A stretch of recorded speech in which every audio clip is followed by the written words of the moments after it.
ট্রেনে কাটা পড়ে মৃত্যু হলো এক ব্যক্তির। বুধবার সকালে ঘটনাটি ঘটেছে মাথাভাঙ্গা 1 নম্বর ব্লকের হাজরাহাট 2 পঞ্চায়েতের ভাঙামোড় খাউটিটারি এলাকায়। মৃতের নাম মহেশ চন্দ্র বর্মন, বয়স 36, বাড়ি চোঙ্গারখাতা খাগড়িবাড়ি এলাকায়। স্থানীয় সূত্রের খবর, ওই সময় দ্রুত গতিতে ছুটে আসছিল পদাতিক এক্সপ্রেস। রেল লাইনের ওপর ও রেল লাইনের ধারে ব্যক্তিকে ক্ষতবিক্ষত অবস্থায় পড়ে থাকতে দেখেন স্থানীয়রা। পরে জানা যায় ট্রেনের ধাক্কাতেই মৃত্যু হয়েছে তার। খবর পেয়ে ঘটনাস্থলে পৌঁছয় মাথাভাঙ্গা থানার পুলিশ এবং rail police.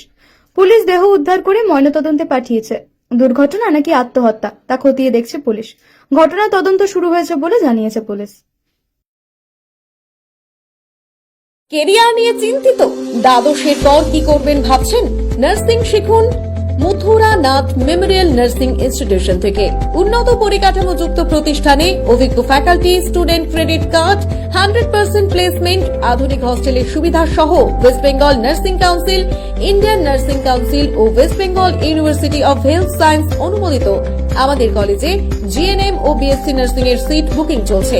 Mathuranath memorial nursing institute, Falakata. Contact 8900095200।